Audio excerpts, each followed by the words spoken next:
सकाळचे 9 वाजले होते. माझी मुले श्रेया आणि नितीन कॉलेजला गेले होते आणि माझा नवरा प्रशांत अंघोळ वगैरे आटोपून ऑफिसला जाण्याची तयारी करत होते. तोपर्यंत मी प्रशांतचा नाश्ता आणि टिफिन डायनिंग टेबलवर तयार ठेवला होता. प्रशांतने खूप अनिच्छेने नाश्ता केला आणि नेहमीप्रमाणे बडबड करत ते घराबाहेर निघून गेले. त्यानंतर मी किचन ओटा स्वच्छ केला आणि चहाचा कप घेऊन सोफ्यावर येऊन बसले. दिवसभरातील हाच क्षण माझा स्वतःचा असायचा, कारण ह्या क्षणामध्ये मी माझ्या सुखदुःखांचा विचार करायचे. चहा पिऊन झाल्यानंतर मी चहाचा कप बाजूच्या टेबलवर ठेवला आणि सोफ्यावर आरामात डोके मागे टेकून भूतकाळाच्या खोल समुद्रामध्ये उतरले. मला माझ्या लग्नाचा दिवस आठवला. आई बाबांनी माझे लग्न धूमधडाक्यात लावून दिले. मुलगा सरकारी अधिकारी होता. घरी शेती, गावाकडे मोठा बंगला. थोडक्यात काय तर आपली मुलगी आयुष्यभर सुखात राहील ह्या विचाराने आई बाबा आनंदी होते. माझी पाठवणी करताना आई आणि वहिनी खूप रडली, तर बाबा आणि माझा दादा तोंड लपवून डोळ्यातील पाणी लपवण्याचा प्रयत्न करत होते. वहिनी माझे सांत्वन करत म्हणत होती, मधू, तू सर्व गुणसंपन्न आहेस. तू पाहशील प्रशांतराव आणि तुझ्या सासरची मंडळी तुला खूप प्रेम देतील, तेव्हा तुला आमची आठवणही होणार नाही. असे बोलताच सर्वजण हसले. लग्न होऊन सासरी आले. आमची कार सासर घरच्या गेट समोर थांबली. तेव्हा माझे हृदय जोरजोरात धडकायला लागले. माझ्या मोठ्या जावेने मला आधार देत गाडीतून उतरवले. मी खाली मान घालून हळूहळू चालत होते, पण अचानक मला जोराचा हिसका बसला, कारण त्यांच्या उपवस्त्राला माझ्या चुनरीची गाठ बांधली होती. प्रशांत माझ्या सोबत न चालता जोरात पुढे चालत होते, त्यामुळे मी त्यांच्या मागे एखाद्या जीव नसलेल्या गाय किंवा बकरीप्रमाणे ओढली जात होते. जमलेली पाहुणे मंडळी आमच्याकडे पाहत होती. मी दरवाजात पोहोचले आणि उंबरठ्यावरचे माप ओलांडून घरात गेले.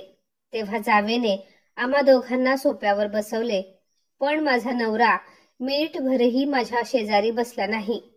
तो पटकन उठला आणि खोलीत निघून गेला. काही वेळाने मीही त्याच्या खोलीत गेले. तेव्हा प्रशांत बेडवर घोरत झोपले होते. मी खूप नाराज झाले. मला असे वाटले की ते बिचारे लग्नामुळे थकले असतील, त्यामुळे झोपले आहेत. पण त्यानंतर मला नेहमीच असे वाटत होते की प्रशांत माझ्यापासून दूर दूर राहतात. तेव्हाही मला असे वाटले की बहुतेक घरातील माणसांमुळे त्यांना माझ्याशी बोलायला संकोच वाटत असेल. लग्नानंतर 15 दिवसांनी आम्ही मुंबईला आलो, कारण प्रशांत मुंबईमध्ये नोकरी करत होते. आमच्या सामानाचा ट्रक आधीच पोहोचला होता. तिथे गेल्यानंतर प्रशांतने काही ओळखीच्या माणसांना सांगून ट्रक मधील सामान उतरवून घेतले. ते सामान लावून द्यायला मदत केली. मला माझ्या नवीन घराची जबाबदारी सांभाळण्याचा खूप उत्साह आणि आवड होती. मी प्रशांतचे मन जिंकून आदर्श पत्नी बनेल, प्रशांतच्या मनावर राज्य करेल असे मला वाटले. लग्नानंतर पहिल्यांदाच प्रशांत ऑफिसला जायला निघाले, तेव्हा मी खूप मनापासून त्यांचा टिफिन बनवला. टिफिनमध्ये डाळ, भात, भाजी आणि शेवयाची खीर बनवून टिफिन पॅक करून त्यांच्याकडे दिला. मी दिवसभर विचार करत होते की आज माझ्या पाककलेची परीक्षा आहे. ऑफिसमध्ये गेल्यानंतर लंच टाइमला ते टिफिन उघडतील तेव्हा खूप खुश होतील. मी बनवलेल्या जेवणाची कौतुक करतील आणि मला फोन करून त्याबद्दल काहीतरी सांगतील असे वाटले. पण मी त्यांच्या फोनची वाट पाहिली. त्यांचा फोन काही आला नाही. त्यानंतर संध्याकाळी मी हलकाचा नाश्ता बनवून खूप आतुरतेने प्रशांत येण्याची वाट पाहायला लागले. प्रशांत ऑफिसवरून आले आणि घरी आल्याबरोबर त्यांनी बॅग बाजूला ठेवली आणि मला मोठ्याने आवाज देऊन बोलवायला लागले. मला वाटले चहा किंवा पाणी असे काहीतरी त्यांना हवे असेल. मी पदराला हात पुसत किचनमधून आनंदाने धावत आले. ते काही बोलणार तेवढ्यात मीच म्हणाले, तुम्हाला आज टिफिनमध्ये दिलेले जेवण आवडले का? यावर ते मला रागावून म्हणाले, मी ऑफिसला जातो की पिकनिकला? आज टिफिनमध्ये काय काय भरून दिले होतेस? असाच जर टिफिन तू रोज मला देत राहिलीस तर माझी तब्येत तर खराब करशीलच, सोबत महिन्याचे बजेट सुद्धा कोलमडून जाईल. अशाने महिन्याचे राशन 15 दिवसातच संपवून टाकशील. किराणा सामान महिन्याआधीच संपला तर मग तुझ्या माहेरचे भरून देणार आहेत का माझ्या घरचे राशन पाणी? नवऱ्याचे असे विचित्र बोलणे ऐकून मला खूप वाईट वाटले. तेव्हा मी त्यांना काहीही बोलले नाही आणि चहा बनवण्याच्या बहाण्याने किचनमध्ये गेले आणि रडायला लागले. मला आठवले की सासरी येताना आईने मला समजावले होते की सुरुवातीला सासरी काही वेळेला कठीण परिस्थितीचा सामनाही करावा लागू शकतो, पण सोबत राहता राहता एकमेकांचे स्वभाव आणि सवयी माहिती झाल्यानंतर सर्व काही सामान्य होऊन जाते. आणि हाच विचार करून मी मनाला समजावत संसाराच्या वाटेवर चालू लागले. पण काही दिवसानंतर माझ्या लक्षात यायला लागले की हा रस्ता वाकडा तिकडा तर आहेच, पण ह्या वाटेवर खाच खळगे सुद्धा आहेत. माझे रंग, रूप, शिक्षण, कार्यकुशलता याची किंमत नवऱ्यासमोर शून्य होती. आता प्रशांत मला रागवण्याची संधी शोधायला लागले. ते नेहमीच माझ्या कामांमध्ये चुका काढत होते आणि मी फक्त आजूबाजूला राहणारे लोक काय म्हणतील ह्या भीतीने माझ्या तोंडाला कुलूप लावून घ्यायचे. त्यांचे क्रोध प्रदर्शन सुद्धा एवढ्या मोठ्याने आवाजामध्ये असायचे की शेजारी राहणाऱ्या लोकांच्या खिडक्या दरवाजे पटकन उघडायला लागायचे. एके दिवशी तर त्यांनी मला अपमानित करण्याच्या सर्व सीमा हद्दपार केल्या. रविवारच्या दिवशी आमच्या शेजारी राहणाऱ्या कविताताईंनी त्यांच्या घरी इडल्या बनवल्या होत्या आणि त्यामुळे त्या आमच्याकडे एका प्लेटमध्ये काही इडल्या, सांबर, चटणी घेऊन आल्या आणि मला म्हणाल्या, मधुरा बहिणी, आज रविवार आहे, त्यामुळे आज मी इडली सांबर बनवला आहे. हे घ्या आणि आता तुम्ही दुसरा कोणताही नाश्ता बनवू नका. गरम गरम इडली खाऊन घ्या आणि भाऊंना पण द्या, असे म्हणत कविताताईंनी त्यांच्या हातातील ताट माझ्या हातामध्ये दिले. तेव्हा प्रशांत तिथेच बसले होते. ते म्हणाले, अहो वहिनी, बंदर के जाने अदरक का स्वाद. मी प्रशांतकडे पाहायला लागले. ते पुढे म्हणाले, हिला काय ठाऊक आहे इडली कशी बनवायची. आजपर्यंत हिने पोहे आणि उपीट याशिवाय दुसरा कोणताच नाश्ता बनवला नाही. प्रशांतचे बोलणे ऐकून कविताताई काहीही न बोलता गुपचूप निघून गेल्या. आज मी खूप अपमानित झाले होते, पण असे बाहेरच्या माणसासमोर अपमान झाल्यामुळे माझ्या मनाला ठेच पोहोचली होती. तरीही मी एका शब्दाने त्यांना बोलले नाही. असेच दिवस सरत होते आणि काही दिवसानंतर जेव्हा मला समजले की मी आई होणार आहे, तेव्हा माझा आनंद गगनात मावेनासा झाला.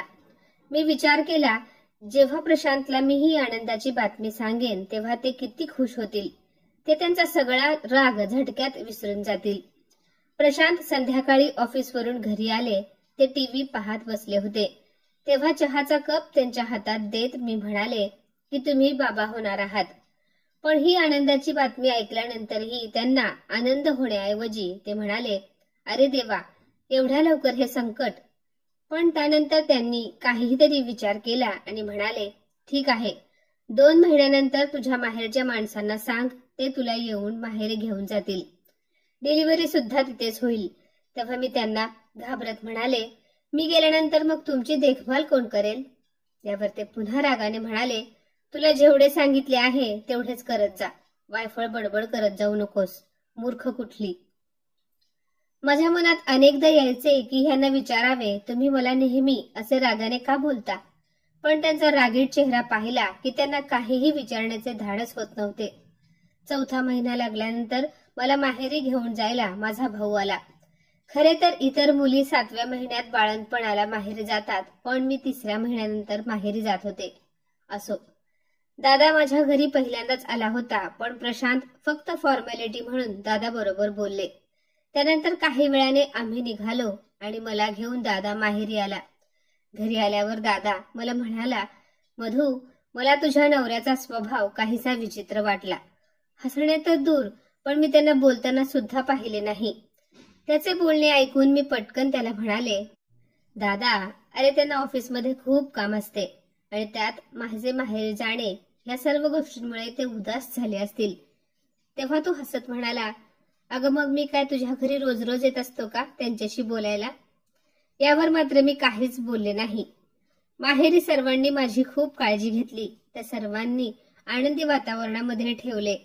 त्या आनंदी वातावरणात दिवस कसे सरले हे समजलेच नाही. माझ्या डिलिव्हरीची वेळ सुद्धा आली.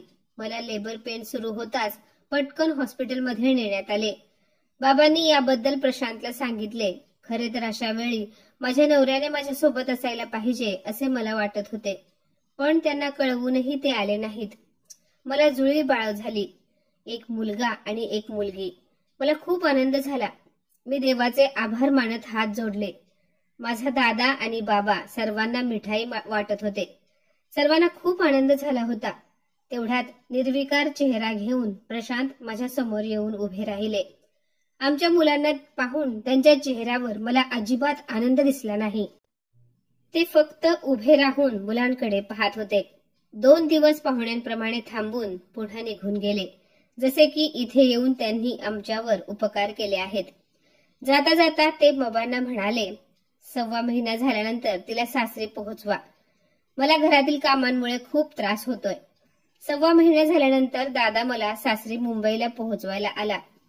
माहेरी असताना आई आणि वहिनी बाळांची खूप काळजी घेत होत्या, पण इथे मुंबईला आल्यानंतर अशा परिस्थितीमध्ये 2 लहान बाळांना सांभाळणे म्हणजे खूपच अवघड काम होते. त्यामुळे दादा जाता जाता त्यांना म्हणाला की भाऊजी, आता मधूला 2 मुले सांभाळत घरातील कामे करणे काही सोपे नाही. तुम्ही लवकरात लवकर घर कामासाठी एक कामवाली बाई लावून द्या. तेव्हा ते दादाला ठीक आहे असे म्हणाले, पण त्यांनी तसा प्रयत्न मात्र केला नाही. आता माझी अग्निपरीक्षा सुरू झाली.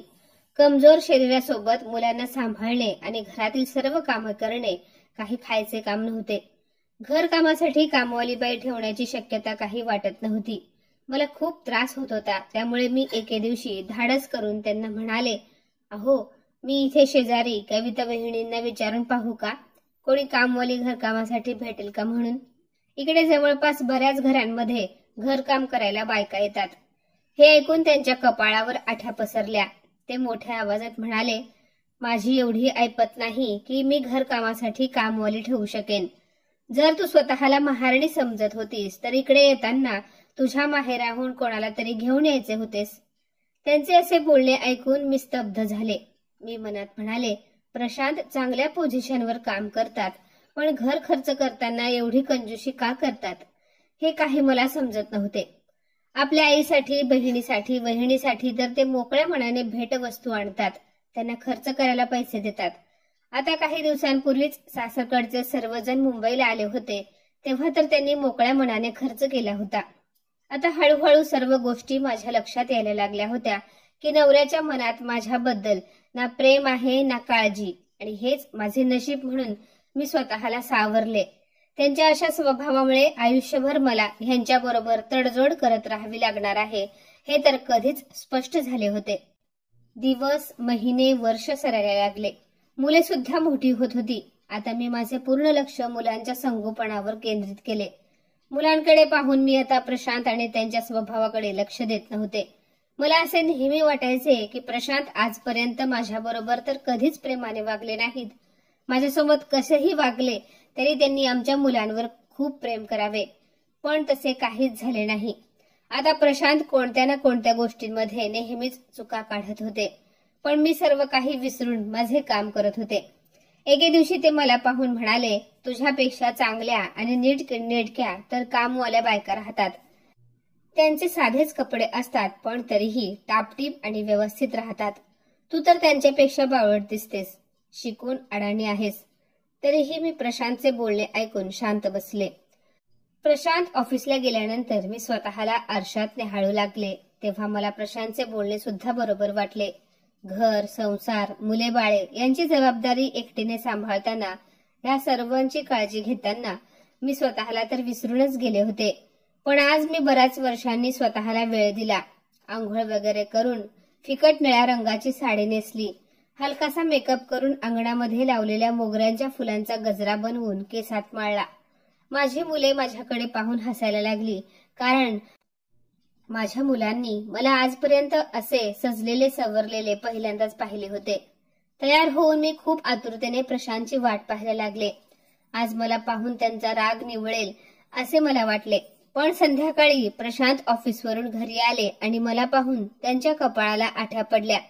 ते रागाने मला म्हणाले, हे काय नाचणाऱ्या बायकांप्रमाणे गजरे लावून बसली आहेस, काढून टाकते सर्व. मला अजिबात आवडत नाही असली ही चीप फॅशन. त्यांचे बोलणे ऐकून मला भयंकर राग आला. लग्नानंतर पहिल्यांदाच मला एवढा राग आला होता. मी रागाने केसातील गजरा काढून प्रशांतकडे फेकून दिला आणि केस मोकळे केले आणि मोठ्या आवाजात म्हणाले, हो, आहे मी नाचणारी बाई. पाहणार आहात का माझा नाच? माझे रौद्र रूप पाहून माझी मुले सुद्धा घाबरली. मी माझ्या मुलांना हाताला पकडून खोलीमध्ये घेऊन आले आणि दरवाजा बंद करून घेतला. वर्षानुवर्षे स्वतःला दाबून ठेवलेला माझा आक्रोश आज डोळ्यातील पाण्यातून वाहत होता. आज पहिल्यांदा मी घरामध्ये जेवण बनवले नव्हते. सर्वजण उपाशी झोपले. माझ्या दोन्ही मुलांना मी छातीशी लावून रात्रभर रडत होते. दोन्ही मुले खूप लवकर मोठी झाली होती. वडील आपल्या आईला जी वागणूक देत होते ते त्यांनी जवळून पाहिले होते. त्यामुळे माझ्याप्रमाणे माझी मुले देखील वडिलांना मन मोकळेपणाने कधी बोलले नाही, ना वडिलांनी मुलांना प्रेमाने कधी जवळ घेतले. प्रशांत एक वडील असूनही नसल्यात जमा होते. जेव्हा कधी ते मला मुलांसमोर रागवायचे तेव्हा मी दुर्लक्ष करायचे. पण प्रशांत मला काहीही अपमानास्पद बोलताना दोन्ही मुले त्यांच्याकडे एकटक पाहायची. त्यामुळे नितीन आणि श्रेयाला चांगलेच समजले होते की वडिलांच्या स्वभावामध्ये निगेटिव्ह बोलणे जास्त असते. ते फक्त स्वतःला कुशल समजतात आणि दुसऱ्यांना हीन दृष्टीने पाहतात. तेव्हा माझी मुले मला समजवायची. ते म्हणायचे, आई, तू बाबांच्या बोलण्याकडे लक्ष देत जाऊ नकोस. तुलाही आता सवय झाली आहे आणि आम्हालाही. आई, ते स्वतःला कधीच बदलू शकत नाहीत. त्यामुळे आता मीही मुलांचे ऐकून प्रशांत मला कधी काही रागवून जरी बोलले तरी एका कानाने ऐकून दुसऱ्या कानाने सोडून द्यायचे. दोघेही बहीण भाऊ मन लावून अभ्यास करायचे, कारण त्यांना ठाऊक होते की जर ते अभ्यासात मागे पडले तर त्याचा दोषही त्यांचे बाबा आईलाच देणार होते. आज माझी दोन्ही मुले खूप मोठी झाली आहेत. माझ्या दोन्ही लेकरांना उदंड आयुष्य लाभू दे असे मी मनात म्हणाले. तेव्हा अचानक डोअर बेलचा आवाज कानावर पडला आणि मी आठवणीच्या त्या खोल समुद्रातून बाहेर आले. मी पटकन दरवाजाकडे धावत गेले. दरवाजा उघडला तर समोर माझा मुलगा नितीन उभा होता. त्याच्या चेहऱ्यावर काळजीचे भाव दिसत होते. तो म्हणाला, काय झाले होते आई? किती वेळ झाले मी बेल वाजवत होतो. तू दरवाजा का उघडला नाहीस? मी किती घाबरलो होतो ग आई. तेव्हा मी त्याला म्हणाले, अरे, मी थकले होते बाळा. त्यामुळे चहा पीत सोप्यावर बसले आणि काही वेळाने अचानक मला तिथेच डोळा लागला. आता मी त्याला कसे सांगणार होते की मी माझ्या भूतकाळामध्ये हरवून गेले होते म्हणून. त्यानंतर श्रेया सुद्धा कॉलेजवरून आली. मग आम्ही तिघांनी मिळून जेवण केले. दोघांच्याही फायनल एक्झामला 1 महिना बाकी होता. दोघे मन लावून परीक्षेची तयारी करत होते. या परीक्षेनंतर त्यांना पुढच्या शिक्षणासाठी दुसऱ्या शहरामध्ये हॉस्टेल किंवा पीजी मध्ये राहावे लागणार होते आणि मुले इथून गेल्यानंतर मी पुन्हा एकटी पडेन ह्या विचाराने मला खूप भीती वाटायची. माझे संगीत मध्ये MA झाले होते. त्यामुळे प्रशांत जेव्हा घरी नसायचे तेव्हा मी माझ्या आवडीचे गाणे गायचे. मुलांची फायनल एक्झाम झाली आणि त्यांच्या परीक्षेचा रिझल्टही लागला. दोघेही चांगल्या गुणांनी पास झाले आणि मला खूप आनंद झाला. पण आनंदापेक्षा जास्त मला एक वेगळीच भीती वाटायला लागली, कारण आता पुढच्या शिक्षणासाठी नितीन आणि श्रेया यांना पुण्याला जावे लागणार होते. माझी मुले स्वतःच धावपळ करत होते. वडिलांचे कर्तव्य फक्त त्यांच्या फीचे पैसे अकाउंटमध्ये ट्रान्सफर करणे इतपतच होते. ऍडमिशनसाठी, हॉस्टेलसाठी दोघे बहीण भाऊ एकटेच फिरत होते आणि हे सर्व पाहून मला खूप वाईट वाटायचे. मुले गेल्यानंतर मला सहन कराव्या लागणाऱ्या एकटेपणाचा विचार करून माझे मन उदास व्हायचे. माझे कोणत्याच कामामध्ये लक्ष लागत नव्हते. आज मातृदिवस होता. त्यामुळे श्रेया आणि नितीन लवकर उठून माझ्याकडे आले. दोघांनी मला वाकून नमस्कार केला. त्यांनी मला एकही कामाला हात लावून दिला नाही. श्रेयाने स्वयंपाक बनवला आणि नितीनने घराची साफसफाई केली. मला माझ्या मुलांचे खूप कौतुक वाटत होते. दुपारी आम्ही तिघांनी मिळून जेवण केले. त्यानंतर मी किचनमध्ये जाणारच होते की तितक्यात माझ्या दोन्ही मुलांनी मला हाताला धरून सोप्यावर बसवले आणि नितीनने खोलीत जाऊन एक नवीन हार्मोनियम आणून माझ्या हातात दिला. हे पाहून मी आश्चर्यचकित झाले आणि मुलांकडे पाहू लागले. हार्मोनियम माझ्यासमोर ठेवत दोघेही म्हणाले, आई, मदर्स डेचे हे गिफ्ट आहे. मी आश्चर्यचकित होऊन मुलांना विचारले, यासाठी तुमच्याकडे पैसे कुठून आले? तेव्हा मुले हसून म्हणाली, आई, काळजी करू नकोस, हे पैसे आम्ही आमच्या पॉकेट मनी मधून वाचवलेल्या पैशातून घेतला आहे. हार्मोनियम पाहून मला खूप आनंद झाला. मी दोन्ही मुलांना जवळ घेतले. तेव्हा नितीन म्हणाला, आई, जेव्हा बाबा ऑफिसला जातील तेव्हा तू तुझा रियाज करत जा. आम्ही बाहेर गावी जाणार आहोत, त्यामुळे तू एकटी पडशील हा विचार करून आम्ही तुला हा हार्मोनियम भेट दिला आहे. खरंच माझी दोन्ही मुले बरोबर माझ्या मनातील ओळखत होती, त्यामुळे माझ्या डोळ्यात हार्मोनियम पाहून आनंदाश्रू आले. मी तो हार्मोनियम मुलांच्या खोलीमध्ये लपवून ठेवला. माझ्या शरीरामध्ये स्फूर्ती आल्याप्रमाणे वाटू लागले. आता प्रशांत ऑफिसला गेल्यानंतर मी पटकन माझे काम संपवून रियाज करायला बसायचे, त्यामुळे मला वेळ कसा जायचा हे समजत नव्हते. नेहमीप्रमाणे ह्या वर्षी सुद्धा आमच्या सोसायटीकडून दिवाळीचा उत्सव साजरा केला जाणार होता. सोसायटीच्या क्लबमध्ये नृत्य स्पर्धा, रांगोळी स्पर्धा, छोट्या मुलांसाठी फॅन्सी ड्रेस स्पर्धा असे बरेच कार्यक्रम आयोजित केले होते. नेहमी यामध्ये सोसायटीमधील बरेच लोक मोठ्या उत्साहाने भाग घ्यायचे. श्रेयानेही यावेळेस गायन स्पर्धेमध्ये मी नको म्हणत असताना सुद्धा माझे नाव दिले.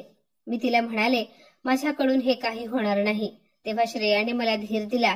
ती म्हणाली, आई, आजकाल तू रोज रियाज करत असतेस. मला खात्री आहे तू खूप चांगली गाशील. दुसऱ्या दिवशी संध्याकाळी मी आणि श्रेया सोसायटीच्या क्लबमध्ये पोहोचलो. माझे हृदय खूप जोरात धडकत होते.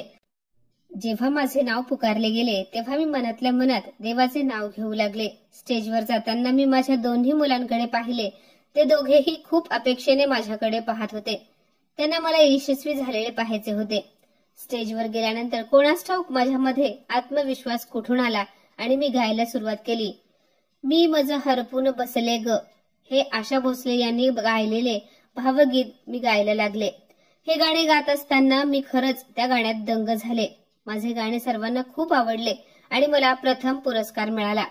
सर्वजण म्हणाले, तुमचा आवाज किती गोड आहे, तुम्ही खूप छान गायले असे बोलून मला शुभेच्छा द्यायला लागले.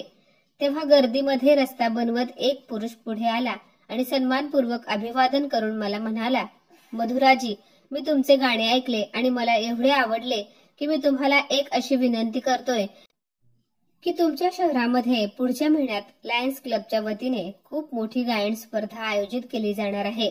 देशातील नामवंत गायक येणार आहेत, जे जज असतील.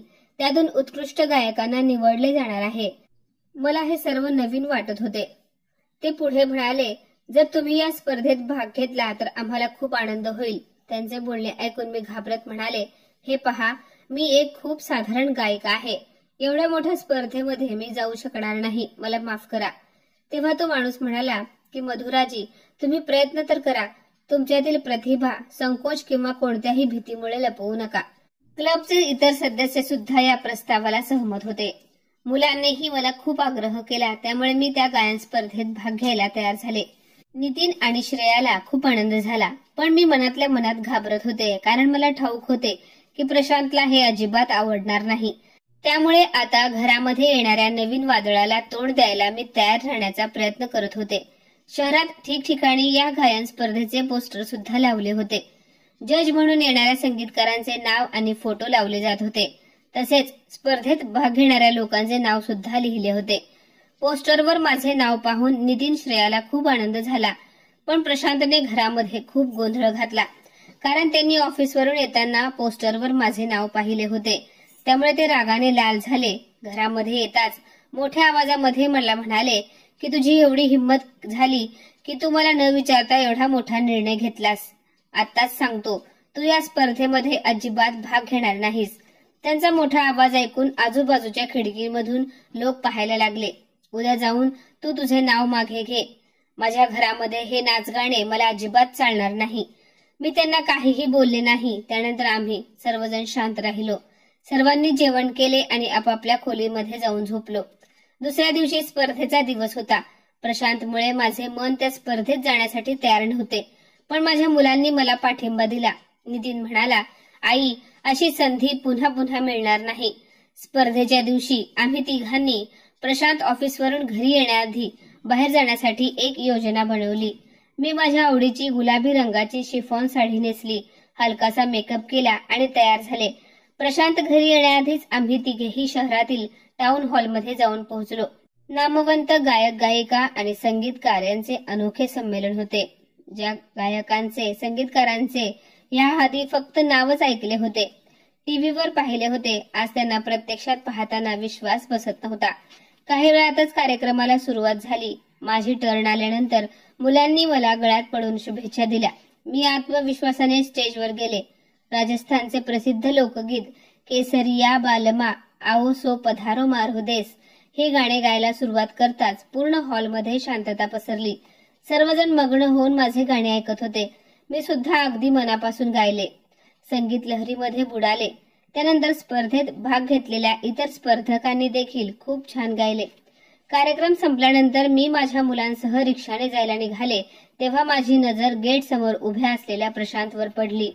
तो कोणासोबत तरी बोलत उभा होता. त्यानेही आम्हाला पाहिले आणि तिथून रागारागाने निघून गेला. मला खूप भीती वाटत होती. मी थरथर कापत होते.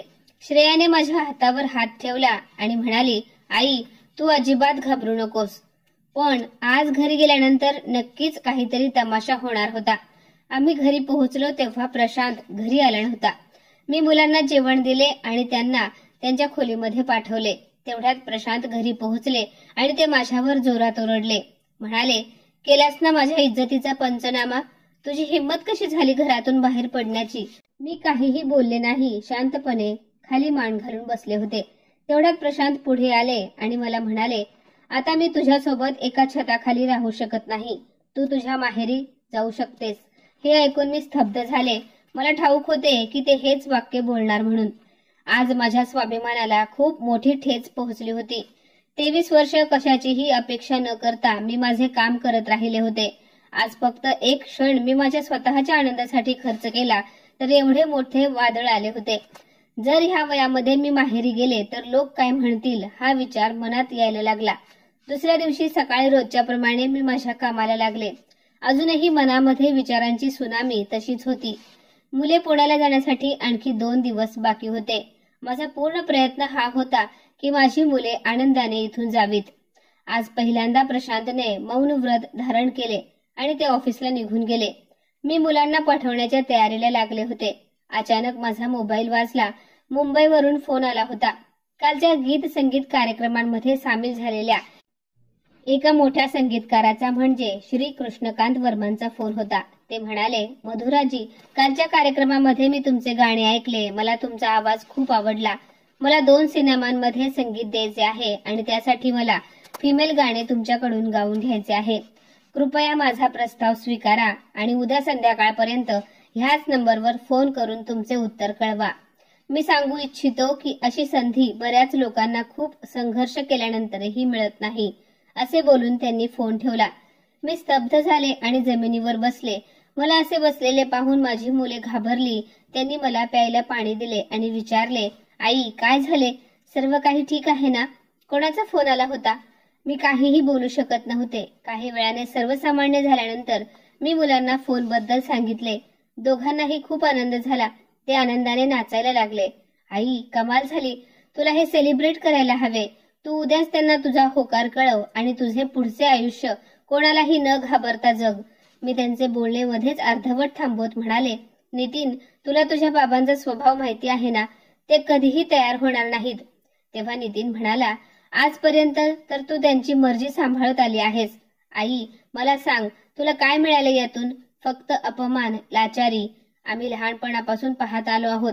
तू त्यांना घाबरून तुझी ही संधी जरी सोडून दिलीस ना आई, तरी ते तुझ्याशी पूर्वीप्रमाणेच वागणार आहेत. तू खंबीर हो ग आई. विनाकारण का घाबरतेस तू बाबांना? तुझी काहीही चूक नसताना तू त्रास का सहन करतेस? तेव्हा श्रेया ही म्हणाली, आई तू एवढी शिकलेली असताना देखील बाबांनी तुला नोकरी करू दिली नाही. त्यांच्या अशा या हेकट स्वभावामुळे तू तुझा स्वाभिमान नेहमी गमावत आलीस. आई तूच आम्हाला शिकवले आहेस ना, कधीही अन्याय सहन करायचा नाही. मग तू का अन्याय सहन करतेस? तेवढ्यात प्रशांत ऑफिसवरून घरी आले. पण आज नितीन आणि श्रेया दोघेही वडील आलेले पाहूनही त्यांच्या खोलीत गेले नाहीत. प्रशांत मला म्हणाले, तू अजूनही इथे काय करतेस? काल मी तुला तुझ्या माहेरी जायला सांगितले होते तरी तू का गेली नाहीस? भर तुझी बॅग आणि निघ माझ्या घरातून. त्यांचे हे बोलणे मला सहन झाले नाही. मी म्हणाले की मी या घरातून बाहेर जाणार नाही. तुमच्या इतकेच हे घर माझेही आहे. मला उलट बोलतेस असे म्हणत त्यांनी माझ्यावर हात उचलला. पण तेव्हा श्रेया आणि नितीन म्हणाले, थांबा बाबा, आईवर अजिबात हात उचलू नका. एवढी वर्ष आम्ही पाहत आलोय. तुम्ही आजपर्यंत आईला फक्त त्रास, उपेक्षा, अपमान ह्याशिवाय काहीही दिले नाही. तिच्या चांगल्या गोष्टीत वाईट शोधत आलात. तुम्हाला घाबरून ती कोणतीही गोष्ट तिच्या मनाप्रमाणे करत नाही. नितीन म्हणाला, बाबा मी तुम्हाला शेवटचे विचारतो, जर आपल्या श्रेयाला तुमच्या स्वभावासारखा नवरा मिळाला तर तुम्ही काय कराल? श्रेया पटकन म्हणाली, मी आईसारखा त्रास कधीच सहन करणार नाही, त्याला थेट पोलिसात घेऊन जाईन. आपल्या दोन्ही मुलांचे बोलणे ऐकून प्रशांत थक्क झाला. लग्न झाल्यापासून आजपर्यंत त्याने मधुराला जो काही त्रास दिला ते सर्व त्याच्या डोळ्यासमोर यायला लागले आणि विशेष म्हणजे ह्या सर्वांमध्ये त्याला त्याच्या हे सर्व मुलीसोबत घडत आहे असे वाटायला लागले. त्यामुळे तो जोरात ओरडला, मी माझ्या श्रेयासोबत असे काहीही होऊ देणार नाही. असे म्हणून तो रडायला लागला. आम्ही तिघेही त्याच्याकडे आश्चर्याने पाहत होतो. तो खोलीत निघून गेला. दुसऱ्या दिवशी सकाळी मी माझ्या कामामध्ये बिझी होते. मुले पुण्याला जाण्याची तयारी करत होते. तेवढ्यात प्रशांत खोलीतून बाहेर आला. आज तो मला खूप बदलल्यासारखा वाटत होता. आम्हा तिघांकडे त्याने पाहिले आणि मला म्हणाला, मधुरा मला माफ कर, मी चुकलो. मी तुझ्याशी खूप वाईट वागलो.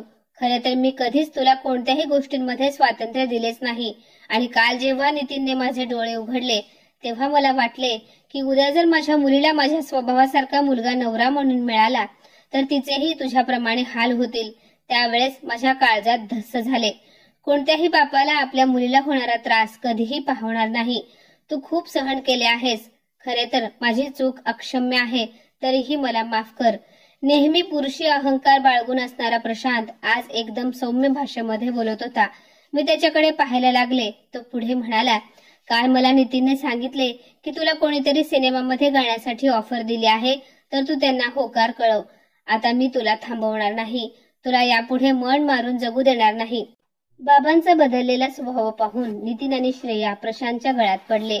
प्रशांतने मुलांची देखील माफी मागितली. आज पहिल्यांदा मी प्रशांतला आणि मुलांना असे एकत्र पाहिले होते. मला आज पहिल्यांदा असे वाटले की माझे कुटुंब पूर्ण झाले आहे. त्यानंतर स्वतः प्रशांतने श्री कृष्णकांत वर्मांना फोन लावला आणि माझी पत्नी तुमच्या फिल्ममध्ये पार्श्वगायन करेल असे सांगितले. मला हे सर्व स्वप्नवत वाटत होते. माझ्या डोळ्यातून आनंद अश्रू आले. तेव्हा प्रशांत मला म्हणाला, मधुरा आता मी तुझ्या डोळ्यात पाणी येईल असे कधीच वागणार नाही.